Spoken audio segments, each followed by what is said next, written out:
அன்பார்ந்த பெரியோர்களே, ஜோதிட நண்பர்களே, உலகத் தமிழர்களே, உங்கள் அனைவருக்கும் என் வணக்கம். இன்று நாம் பார்க்கவிருக்கின்ற ஜோதிட செய்தி சுபத்துவத்தின் திருமண பொருத்த விதிகள். திருமண பொருத்தம் எப்படி பார்ப்பது, பொருத்தம் பார்ப்பது எப்படி என்ற தலைப்பில் ஜனவரி 8ஆம் தேதி 2025 அன்று சுபத்துவம் தன்னுடைய பிரதாபத்தை வீடியோவாக போட்டிருக்கிறார். 2 ஜாதகங்களை பொருத்தம் பார்க்கும்பொழுது 10 பொருத்தம் பத்தாத பொருத்தம், அது ஒரு குப்பை, காலப்பிரகாசிகா, காலவிதானம், ஜாதக சந்திரிகை எல்லாம் மூல நூல்களே கிடையாது, 10 பொருத்தத்தை மட்டும் வைத்துக்கொண்டு முடிவு செய்ய முடியாது என்றெல்லாம் பெணாத்திவிட்டு யாரும் அப்படிலாம் பண்ணுறதே இல்லை. 10 பொருத்தத்தை மட்டுமெல்லாம் வச்சு யாரும் முடிவு பண்ணுறதில்லை. அது யார் முடிவு பண்ணுறான்னா மேட்ரிமோனி சர்வீஸில் இருக்கிறவன் தான் அந்த முடிவு பண்ணுறான். ஜோசியர்கள் யாரும் அந்த மாதிரி முடிவு பண்ணுறதில்லை. அது முதல்ல அந்த தத்திக்கு புரியல. அவன் ஜோசியரை திட்டிகிட்டு இருக்கான் தேவையில்லாமல். அதை பண்ணுற வேலை மேட்ரிமோனி சர்வீஸில் இருக்கிறவன் தான் 8ல் செவ்வாய் இருந்தால் 8ல் செவ்வாய் இருக்கிறவனை பார்க்கணும் அப்படின்லாம் சொல்லிட்டு இருக்கிறது மேட்ரிமோனி சர்வீஸ் பண்ணக்கூடியவர்கள் தான். 10 பொருத்தத்தை மட்டும் வச்சு இதெல்லாம் பொறுத்தவரைக்கு இந்த ஜாதகத்தை பாருங்கள் அப்படின்னு சொல்லி ரெக்கமெண்ட் பண்ணுவான். ஸோ அவர் மட்டும்தான் அந்த மாதிரியான வேலைகளை பண்ணக்கூடிய சர்வீஸில் இருக்காங்க. மற்றபடி ஜோதிடர்கள் எல்லாருக்குமே தெரியும் 10 பொருத்தம் மட்டும் பத்தாது, ஜாதக பொருத்தத்தையும் பார்க்கணும். அப்போ ஏன் 10 பொருத்தத்தை பார்க்குறேன்னா அது பொருத்தத்தை பார்க்கணும். நீ பார்க்கலன்னா போயிட்டு போ, நாங்கள் பார்ப்போம். அதுக்கு பார்க்குறதுக்கு எங்களுக்கு மூல நூல் ஆசிரியர் காளிதாசர் சொல்லியிருக்காருன்னா அதான் வேதவாக்கு. நீ சொல்கிறத எப்படி உன்னுடைய டிசிப்ளின்ஸ் ஏற்றுக்கணும் அப்படின்னு சொல்றியோ அதே போல் எங்களுக்கு காளிதாசர் பெரியாள். பரமார்த்த குருஜி எப்படி பெரியாளோ அதே மாதிரி எங்களுக்கு காளிதாசர் தான் பெரியாள். அவர் சொன்னால் நாங்கள் கேட்போம், அந்த சிஸ்டம் படி தான் நாங்கள் பார்ப்போம். அப்போ தான் எங்களுக்கு பேர் ஜோசியர், இல்லைன்னா ஹாஸ்யர். அதனால் மூல நூல்கள் என்று நாங்கள் எங்களுடைய தாத்தா சொன்னது, ஆமாம் தாத்தா சொன்னது முக்கியம் தான் எங்களுக்கு. தாத்தா தப்பாக சொன்னாலும் பரவாயில்ல, நாங்கள் அதை ஃபாலோ பண்ணி தான் போவோம். ட்ரெடிஷன் எல்லாமே அப்படி தான், நம்பிக்கையின் பார்ப்பட்டது. அதை கேள்வி கேட்கக்கூடாது. கேள்வி கேட்டால் நம்பிக்கை உடஞ்சுன்னா ஜோசிய வேலையை விட்டுட்டு வேறு வேலைக்கு போயிடணும், புரோக்கர் வேலைக்கு போயிடணும், மாமா வேலை பார்க்குறதுக்கு.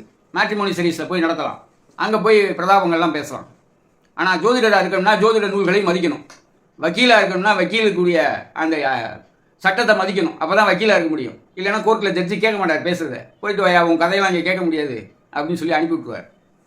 ஸோ திருமண பொருத்தம் அப்படின்னு சொன்னால் அதுக்கு தசவித பொருத்தங்கள் தான் அடிப்படையான விதி. அதுக்கு தான் ரெஃபரன்ஸ் இருக்குது. திருமண பொருத்தம் ஜாதக அனுகூல பொருத்தங்கிறதுக்கு ரெஃபரன்ஸே கிடையாது. அது ஜோதிடருடைய அனுபவம். ஒரு ஜாதகத்தை தேர்ந்தெடுத்து கொடுத்தா அந்த ஜாதகத்தை கல்யாணம் பண்ணலாமா வேண்டாமா அப்படின்னு முடிவை அவர் அனுபவத்தின் அடிப்படையில் சொல்கிறார். அதுக்கு அவர் அனுபவங்கிறதுனால சொந்த கருத்து கிடையாது. பராசரர் என்ன சொல்லியிருக்காரோ அதை தான் சொல்லுவோம். எங்களுடைய சொந்த கருத்தெல்லாம் சொல்ல மாட்டோம். இந்த ஜாதகருக்கு திருமண வாழ்க்கை நல்லா இருக்கா நல்லா இல்லையா, அவங்க ஜாதகத்தை பார்த்தா தெரியும். 7ஆம் பாவம் இருக்குது, 7ஆம் பாவாதிபதி இருக்கார், குடும்பஸ்தானம் இருக்குது, குடும்பஸ்தானாதிபதி இருக்கார், அதே போல் 11ஆம் இடம் இருக்கிறது. இதையெல்லாம் லக்னம் இருக்குது. முதல்ல கேரக்டர் யார், இவர் யார், இவருக்கு பொண்ணு கொடுக்கலாமா கொடுக்கக்கூடாதா, ஒவ்வொருத்தருடைய பர்சனல் கேரக்டருங்கிறது ரொம்ப ரொம்ப முக்கியமான ரோல் வகிக்கக்கூடியதாக இருக்குது திருமண பொருத்தத்தில். ஸோ இதையெல்லாம் விட்டு திருமண பொருத்தத்திற்குன்ற ஒரு விதியே கிடையாது. சுக்கிரனுடைய ராசிகளில் இருக்கக்கூடிய கிரகங்கள், அவருடைய இணைந்த கிரகங்கள், பார்த்த கிரகங்கள், கண்டிப்பாக சுக்கிரன் தொடர்பு இல்லாமல் கல்யாணமே நடக்காங்கிறாங்க. சுக்கிரன் சம்மந்தமே இல்லை கல்யாணத்துக்கு. அது ஒரு காரகம் வைக்கக்கூடிய கிரகம், அவ்வளோதான். திருமண வாழ்க்கை, தாம்பத்திய உறவு, இதுக்கெல்லாம் ஆடம்பரம், சொகுசு, இதுக்கெல்லாம் காரகம் வைக்கக்கூடியது களத்திர காரகன், அவ்வளோதான். பாவாதிபதி கிடையாது. எல்லா லக்னத்திற்கும் களத்திர பாவாதிபதியாக சுக்கிரன் வரமாட்டார். அவர் தான் முக்கியமான ரோல் பிளே பண்ணுவார், 7ஆம் பாவாதிபதி. அப்போ எல்லா லக்னத்திற்கும் சுக்கிரனே பாவாதிபதியாக வரமாட்டார். அதான் அடிப்படை தத்துப்பித்துன்னு எதையாவது பேசுறது. எந்த ஒரு லக்னமாக இருந்தாலும் 7ஆம் பாவாதிபதி தான் திருமணத்தை குறிப்பிடக்கூடிய, திருமண வாழ்க்கையை, தாம்பத்திய உறவை குறிப்பிடக்கூடிய கிரகம். அது சுக்கிரன் களத்திர காரகன். ஏன் காலபுருஷனுக்கு 2-7 கூடியவராக சுக்கிரன் வரார், அதனால அவரை காரகனா எடுத்துக்கிறோம். காலபுருஷனுக்கு 4ஆம் பாவாதிபதி சந்திரன், அதனால தாயை குறிக்கக்கூடிய காரக கிரகம். காலபுருஷனுக்கு 5ஆம் பாவாதிபதியாக சூரியன் வருகிறார், அதனால ஆன்மா, குழந்தை, மூதாதையர்கள், இவர்களெல்லாம் நம்ம எடுத்துக்கிறோம் காரகனா சூரியனை. ஸோ இதை விட்டுட்டு எல்லாருக்கும் சுக்கிரன் தான் அடிப்படையான கிரகம் சொல்றது முதல்ல பிதற்றல். சுக்கிரன் ஒரு பார்ட், அவ்வளோதான். 33% தான் சுக்கிரனுடைய ரோல்.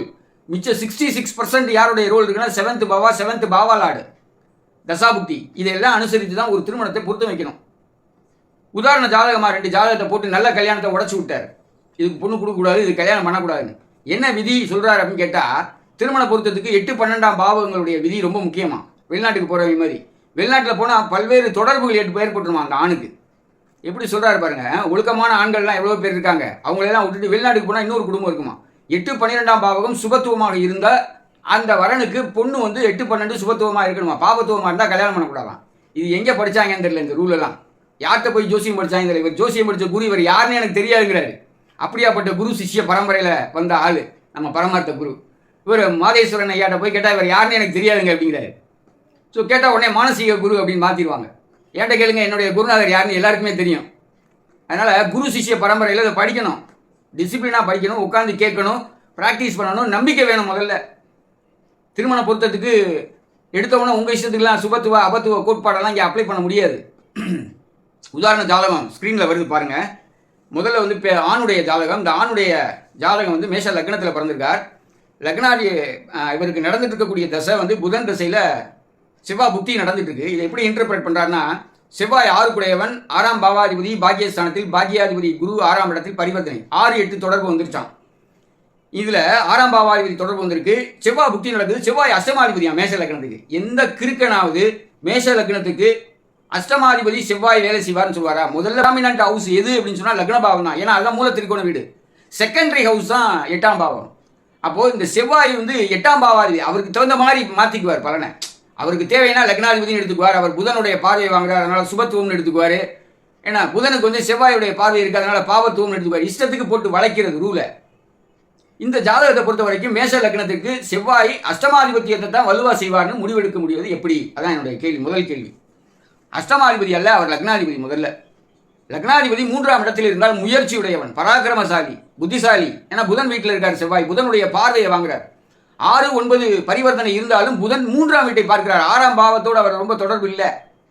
3ஆம் பாவத்தை பார்க்கும்போது 3ஆம் பாவம் வலுக்கும். முயற்சியுடைய ஜாதகன். முதல்ல முயற்சியுடைய ஜாதகனுக்கு தான் பொண்ணு கொடுக்கணும். அவன் தான் முயற்சி பண்ணி முன்னுக்கு வருவான், யாருடைய சப்போர்ட்டும் இல்லாமல். ஸோ அந்த மாதிரியான ஜாதகத்தை இவர் என்ன சொல்றாரு, செவ்வாய் அஷ்டமாதிபதி, புதன் 6 குடையவன், 6-8 தொடர்பு இருக்கு, அதனால இவருக்கு பொண்ணு கொடுக்கக்கூடாது. குரு 12ஆம் பாவத்தை பார்க்கிறார், 12ஆம் பாவம் சுபத்துவமா இருக்கு, 8ஆம் பாவத்தில் ராகு இருக்கார். இந்த ஜோசியர்கள்லாம் என்ன பண்றாங்கன்னா ரஜ்ஜு பொருத்தத்தை மட்டும் வச்சு பார்த்துட்டு செத்து போயிடுவான் அப்படின்னு சொல்றாங்க ஜோசியர்லாம். ரொம்ப சாதாரணமாக சொல்லிடுறாங்க அந்த வார்த்தையை அப்படின்னு சொல்லிட்டு இவர் என்ன சொல்றாரு, செவ்வாய் புக்தி முடிஞ்சு ராகு புக்தியில் உயிர் குற்றம் இருக்கு, இந்த ஜாதகம் இருக்குங்கிறாரு.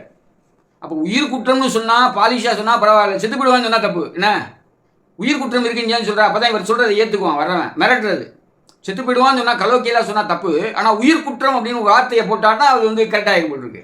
ஸோ உயிர் குற்றம் இருக்கான் ராகுடைய புக்தியில. எனவே அடுத்து வரக்கூடிய புதன் திசையினுடைய அடுத்த புக்தி ராகு புக்தி, இதுல உயிர் குற்றம் இருக்கு. அதுக்கு அடுத்து குருவுடைய புக்தி வரும். குரு 6ஆம் இடத்துல 6ஆம் இடத்திலிருந்து திசை நடத்துறார். அதனால 6-8 தொடர்பு வரும்போது இந்த ஜாதகத்திற்கு பொண்ணு கொடுக்கக்கூடாது அப்படின்னு சொல்றாரு. அடுத்தது பெண் ஜாதகம் வருது. இந்த பெண் ஜாதகம் பார்த்தீங்கன்னு சொன்னால் அவங்க துலா லக்னத்தில் பிறந்திருக்காங்க. இவங்களுக்கு என்ன சொல்றாரு அப்படின்னு சொன்னால், தசா வந்து குரு தசா நடந்துட்டு இருக்கு, 6 குடைய தசா. இதில் 12ஆம் இடத்துல செவ்வாய் 12ஆம் இடத்துல இருக்காரு. 12ஆம் இடம் பாவத்துவமாயிருது, அதனால கணவனோட சேர்ந்து இருக்கிறதுக்கான அமைப்பு இல்லை. மாப்பிள்ளைக்கு வந்து அந்த பையனுக்கு வந்து 12ஆம் பாவம் சுபத்துவமாக இருக்கனால வெளிநாட்டுக்கு வேலைக்கு போனான்னா அங்கே ஒரு பொம்பளையோட தொடர்பு ஏற்பட்டுருமா. அவர் நல்லா இருப்பாரா, அந்த பொண்ணுடைய திருமண வாழ்க்கை படுக்கை சுகம் 12ஆம் பாவம், அதனால அதை சொல்றாரு, கெட்டு போயிருமா. எவ்வளோ பெரிய ஞானி பாருங்க. அதில் சனி வேற பார்த்து தான், இதில் செவ்வாய் பாபத்துவமாக இருக்காராம். அதனால இந்த ஜாதகத்துக்கு வந்து அடிப்படையிலேயே பொருத்தம் இல்லை அப்படின்னு சொல்றாரு. அடுத்ததா என்ன சொல்றாருன்னா, குரு திசை நடந்துட்டு இருக்கு. குரு திசையில வந்து இவங்களுக்கு இப்போ நடந்துட்டு இருக்கக்கூடிய புக்தி அப்படின்னு பார்க்கும்போது புதனுடைய புக்தி நடக்குது. புதனும் குருவும் 6-8 இருக்காங்களாம். குருவுக்கு புதன் 8ஆம் இடத்துல இருக்காராம். புதன் சுபத்துவமா சுக்கிரனோட சேர்ந்து இருந்தாலும் சூரியனோட சேர்ந்து இருக்கார். சந்திர அதியோகத்துக்கு பக்கத்தில் இருக்கார். இவர் எல்லாமே பக்கத்துல தான் இருக்குமே ஒழிய இவருக்கு கரெக்டாக எக்ஸாக்டாக இந்த யோகத்தையும் சொல்ல தெரியாது, பக்கத்தில் இருக்காருன்னு சொல்லுவார். ஸோ அப்படி இருக்கக்கூடிய ஜாதகத்தில் புதனுடைய புக்திக்கு அடுத்து கேதுவுடைய புக்தி வரும். கேது 7ஆம் இடத்துல இருக்கார். கேது தான் கல்யாணத்தை பண்ணி வைப்பார். 7ஆம் இடத்துல செவ்வாய் 8ஆம் பார்வையாக பார்க்குறார் அப்படிங்கிற ஒரு விஷயத்த சொல்லிட்டார். ஏன்னா அது இப்போ நடந்துட்டு இருக்கக்கூடிய புக்தி புதனுடைய புக்தி. அதுக்கு அடுத்து வரக்கூடிய புக்தி 8ஆம் பாவ 6ஆம் இடத்துல. அந்த கேதுவுமே என்ன சொல்றாரு, குருவுக்கு 6ஆம் இடத்துல, 6க்கு புதனுக்கு கேதுவுக்கு 8ஆம் இடத்துல குரு இருக்கார். அதனால அதுவும் 6-8 தொடர்பு வந்துடுது, பண்ணக்கூடாது, அப்படியே கெட்டு போயிடும் வாழ்க்கையே அப்படின்னு சொல்றாரு. ஆனா இந்த அணுகுமுறை அப்படிங்கிறது எவ்வளவு தவறான அணுகுமுறை அப்படிங்கிற ஒரு விஷயத்தை நம்ம இந்த இடத்துல சொல்றதுக்காக தான் இந்த வீடியோ. திருமணம் பொறுத்த விதிகள் அப்படின்னா என்னன்னே தெரியல. ஒரு ஜாதகத்தை எப்படி தேர்ந்தெடுத்து கொடுப்பது அப்படிங்கிறதே பரமார்த்த குருவுக்கு தெரியல. ஆனால் தெரிஞ்ச மாதிரி 40 நிமிஷம் அந்த வீடியோ போட்டிருக்காரு. 40 நிமிஷத்தில் 23 நிமிஷம் கதை. அந்த 17 நிமிஷமும் தப்பாக சொல்கிறார். அந்த வடிவேல் ஜோக்கு சொல்ல, நீங்கள் வந்து கொள்ளையடிக்க வந்திருக்கேன்னு சொல்றதுக்கு வெள்ளையடிக்க வந்திருக்கேன்னு எழுதிருக்கீங்க, தப்பாக எழுதிருக்கீங்க சார். அந்த மாதிரி தப்பாக சொல்கிறாரு பலன்களை. எப்படி ஒரு ஜாதகத்தை மேட்சிங் வைக்கணுங்கிறத முதல்ல தெரியல. 2 ஜாதகங்களையும் பக்கத்தில் வச்சு பாரு, நல்லா பாரு, லென்ஸ் வச்சு பாரு, எப்படி வேணாலும் பார்த்துருப்போம். ஆனால் சொல்லக்கூடிய முறை அப்படிங்கிறது இருக்கு. ஒரு ஜாதகத்தை எப்படி தேர்வு செய்வதுங்கிறதுக்கு பராசரி முறையில் வந்து அணுக முடியும்.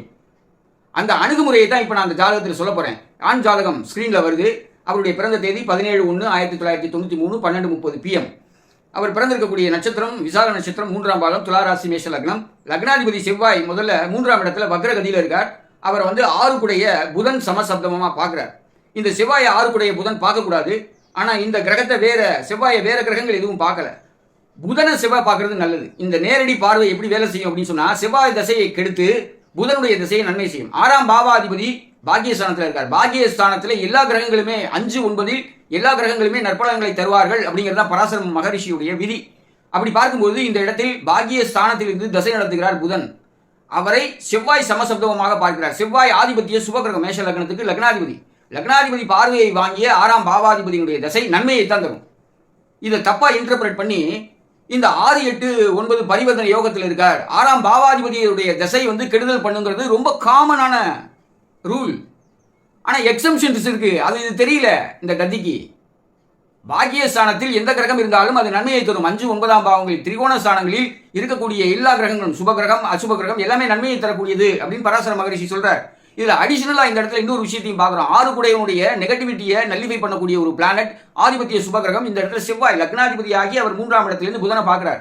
அப்ப அவருடைய நெகட்டிவிட்டி எல்லாமே என்ன ஆயிடுது, நல்லிஃபை ஆயிடுது. அப்போ ஒரு பாசிட்டிவான ஒரு மூட்ல இருக்கார் புதன். அவர் கெட்டவர் தான், ஆனா நல்லதை செய்யக்கூடிய இடத்துல இருக்கார், நல்ல மூட்ல இருக்கார். அதை இன்டர்பிரேட் பண்ணணும். அப்ப புதன் திசை இவருக்கு என்ன செய்யும், நல்லது செய்யும் கண்டிப்பா. ஆனா இப்ப நடந்துட்டு இருக்கக்கூடியது என்ன, செவ்வாய் புக்தி. செவ்வாய் புக்தி முடிஞ்சு ராகு புக்தி வரும்போது உயிர் குற்றம் அப்படின்னு சொல்றாரு. 8ஆம் இடத்துல இருக்கக்கூடிய ராகுவே எந்த கிரகமே பார்க்கல அப்படின்னு. ஆனா உயிர் குற்றம் நடக்கணும் அப்படின்னு சொன்னா அந்த இடத்துல லக்னாதிபதி ஆயுள் ஸ்தானத்திற்கு ஆயுள் ஸ்தானமான 3ஆம் இடத்தில் ரெட்ரோகிரஷன்ல புதனுடைய பார்வையில் இருக்காரு. அப்ப ஆயுள் பாவத்திற்கு ஆயுள் பாவமான 3ஆம் இடம் ஸ்ட்ராங்கா இருக்கு. ராகு எந்த வீட்டில் இருக்கிறாரோ அந்த வீட்டின் அதிபதி எங்க இருக்கிறாரோ அதைத்தான் செய்வார் ராகு. இப்ப செவ்வாய் 2ஆம் இடத்துல இருக்காரு அப்படின்னு சொன்னா அது மாரகத்தை தரும், உயிர் குற்றத்தை தரும். ஆனா 8ஆம் இடத்தில் இருக்கக்கூடிய ராகுக்கு வீடு கொடுத்த செவ்வாய் எங்க இருக்கார், 3ஆம் இடத்துல ஆயுள் ஸ்தானத்திற்கு ஆயுள் ஸ்தானத்தில் இருக்கார், ரெட்ரோகிரஷன்ல இருக்கார். புதன் அந்த பாவ அதிபதியினுடைய பார்வையை வாங்குறார். 8க்கு 8ஆம் பாவமான 3ஆம் பாவம் ஆயுள் ஸ்தானத்திற்கு ஆயுள் ஸ்தானமான 3ஆம் இடம் ஸ்ட்ராங்கா இருக்கு. அப்போ உயிர் குற்றம்லாம் கிடையாது. நீ உன்னுடைய ப்ரிடிக்ஷன்ஸை எஸ்டாப்ளிஷ் பண்றதுக்காக பயமுறுத்தக்கூடாது, செத்து போயிடுவான் அப்படின்னு சொல்ல வேண்டாம். உயிர் குற்றம் சொன்னா பயப்பட மாட்டாங்களா? உயிர் குற்றம் சொன்னா அது கேட்ட அவசகுணமான வார்த்தை இல்லையா அது? அப்படி சொல்லி சாதாரணமாக மிரட்டுவாங்களா? இவர் உயிர் குற்றம்னு பாலிசா சொன்னார்னா அவர் நல்லவரம். என்னங்கடா கதையா இருக்கு இதெல்லாம். கேளுங்க மக்களே, என்னென்னலாம் சேட்டை பண்றாங்கிறத பாருங்க. இந்த இடத்துல அடுத்தடுத்து வரக்கூடிய ராகுவனுடைய புக்தி இது உயிர் குற்றம் தான். ஆனால் உயிரெல்லாம் கிடையாது, குற்றமும் கிடையாது. 8ஆம் இடத்துல ராகு இருக்கார், அவருக்கு வீடு கொடுத்த செவ்வாய் 3ஆம் இடத்துல ஸ்ட்ராங்கா இருக்கார், புதனுடைய பார்வையிலேயே இருக்கார். அதனால ஆயுள் குற்றம் கிடையாது. அதுக்கடுத்து பார்த்தீங்கன்னா குரு புக்தி வருதான். குரு புக்தி 6ஆம் இடத்தை ஆக்டிவேட் பண்ணுவான். 6ஆம் பாவாதி இவருடைய பொறுத்த வரைக்கும் சுபத்துவம் தானே. 6ல் குரு இருக்கிறது சுபத்துவம் தானே. அது என்ன கெட்டு போகுது? 6ஆம் இடத்தில் இருக்கக்கூடிய குரு பரிவர்த்தனை யோகத்தில் இருக்கார். பாக்கியாதிபதியாகி பரிவர்த்தனை யோகத்தில் இருக்கும் போது அவர் கெடுதல் செய்ய முடியாது. அது தைனிய யோக பரிவர்த்தனை தான். ஆனாலுமே கூட 6, 9 பரிவர்த்தனை அப்படிங்கிறது குரு இருக்கக்கூடிய நட்சத்திரம் சந்திரனுடைய நட்சத்திரம். ஹஸ்த நட்சத்திர சாரத்தில் இருக்கார். சந்திரன் எங்க இருக்கார், 4 கூடியவராகி 7ஆம் இடத்துல இருக்கார். ஆனால் திருமணத்தில் வரக்கூடிய மனைவி கேரிங் நேச்சரா இருப்பாங்க. அது நல்லதுதான். அதுல ஒண்ணுக்கு என்ன கஷ்டம் இருக்கு? செப்பரேஷன்ங்கிறது பிசிக்கல் செப்பரேஷன். வேலை விஷயமா பிரிஞ்சிருக்கக்கூடிய அமைப்புகளை வேணா கொடுக்கலாம். ஏன் சொல்றேன்னா இந்த யோக பாவம் இந்த ஜாதகத்தில் வலுத்து இருக்கு.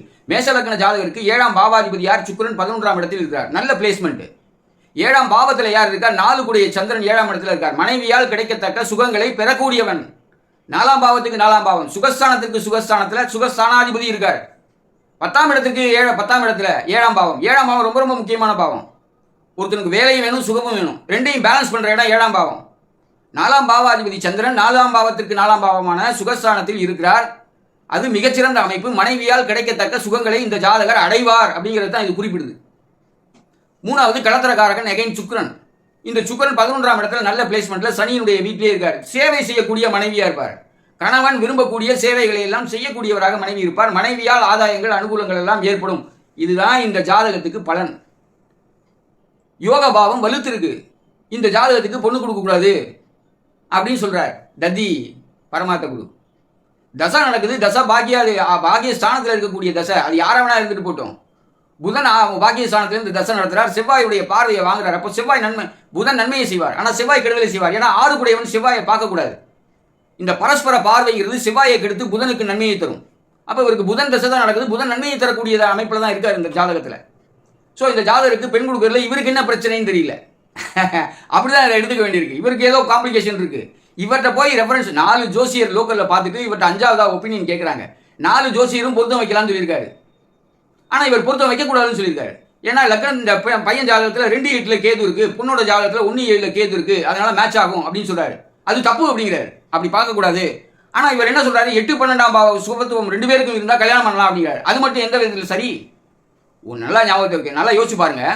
2 8 1 7 ராகு கேதுக்கள் இருந்தால் பொருத்தம் வைக்கலாம் என்று ஜோதிடர்கள் சொல்வது தவறு என்று சொன்னால், இந்த ஜாதகத்தை பொறுத்தவரை 8ஆம் பாவகம் 12ஆம் பாவகம் இருவருக்கும் சுபத்துவமாக இல்லை என்றால் திருமணம் செய்யக்கூடாது என்பது மட்டும் எந்த அடிப்படையில் சரி? அந்த கேள்வி நான் முன்வைக்கிறேன். நீங்க தெரிஞ்சவங்க கமெண்ட் பண்ணுங்க. ஓகே, அதுக்கு அடுத்து இந்த பெண்ணுடைய ஜாதகத்துக்கு வர. இந்த பெண்ணுடைய நட்சத்திரம் அவிட்ட நட்சத்திரம், 2ஆம் பாதம், கும்பராசி, மகர ராசி, லக்னம் வந்து துலா லக்னம். லக்னத்தில் ராகு, 7ல் கேது, லக்னாதிபதி சுக்கிரன் பாக்கிய ஸ்தானத்தில் பாக்கியாதிபதியோடையும் சூரியனோடையும் சேர்ந்திருக்கார். இது அருமையான பிளேஸ்மெண்ட். இந்த ஜாதகி பக்கா டிசிப்ளின், ஒழுக்கமான ஜாதகம். லக்னத்தில் ராகு, வேற கிரகங்களுடைய பார்வை இல்லை, பிடிவாதமானவர், டாமினண்டான கேரக்டர் ஃபர்ஸ்ட்.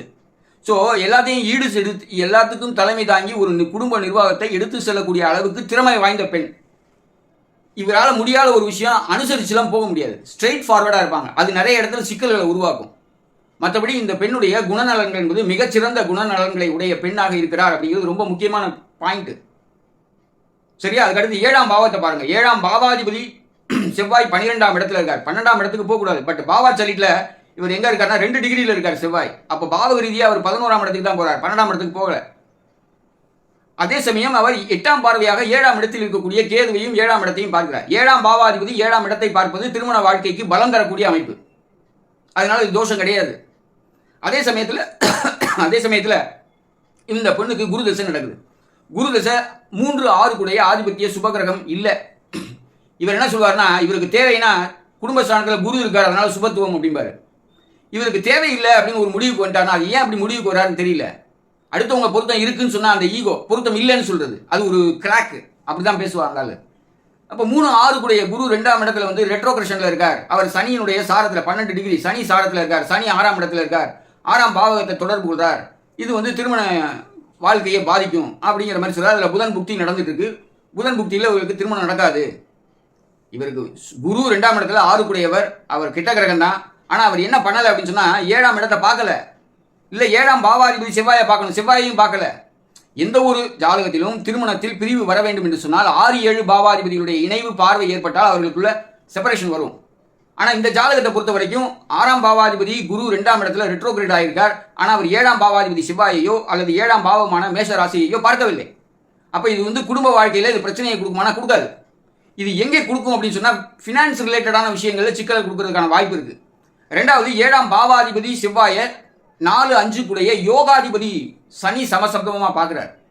ஸோ இந்த பார்வை என்பது செவ்வாய்க்கு சாதகமான பார்வை. இது சனி பார்வை கெடுக்காது. ஏன்னா துலா லக்னத்துக்கே ராஜயோகாதிபதி யார்? 5 கூடையவன் யார்? சனி. 4 5 கூடைய ராஜயோகாதிபதி. 5ஆம் பாவாதிபதி சனி, 7ஆம் பாவாதிபதி செவ்வாயை சமசப்தமாக பார்த்தா என்னன்னா love and affectionate life partner, அன்பான வாழ்க்கை துணைவர் அமைவார்.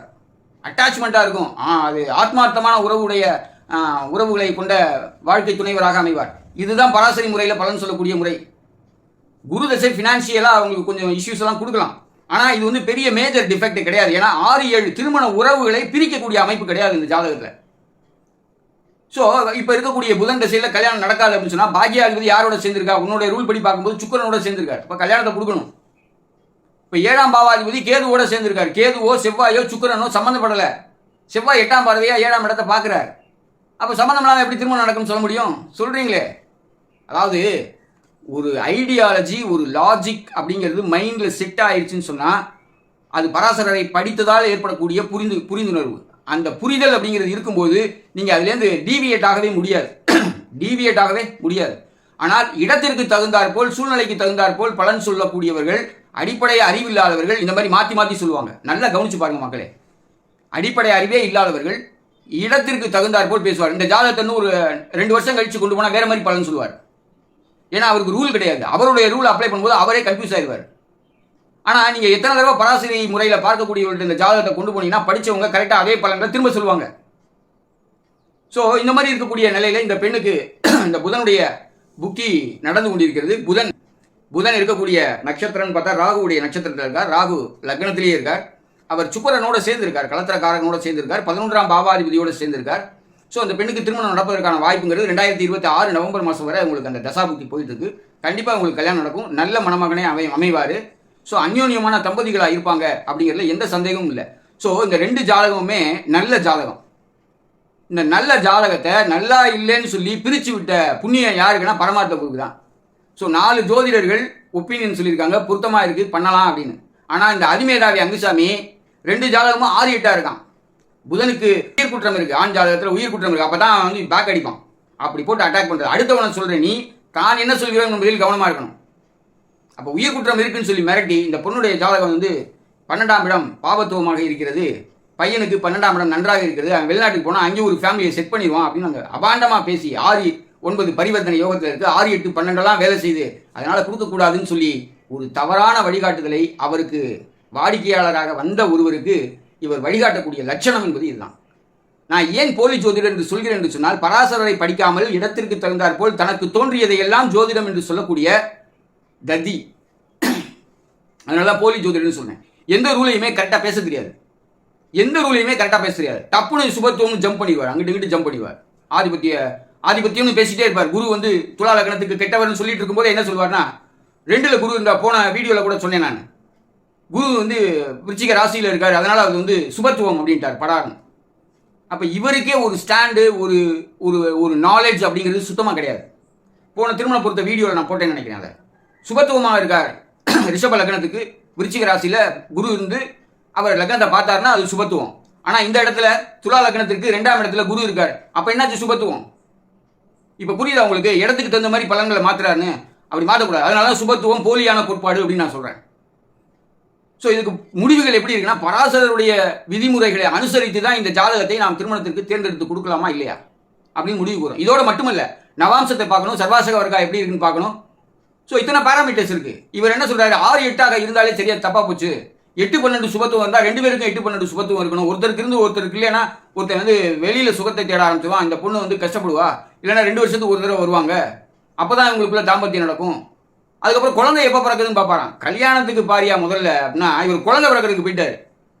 கல்யாணம் ஆகி குழந்தை பிறக்காதவங்களாம் இருக்காங்க, செயற்கையாக குழந்தை பெற்றுக்கிறவங்க இருக்காங்க, குழந்தை பிறந்து கஷ்டப்படுறவங்க இருக்காங்க, குழந்தைகளால் ஆட்டிசம் மாதிரி பாதிப்புகளில் வரும்போது அந்த கவலைகள் வருது.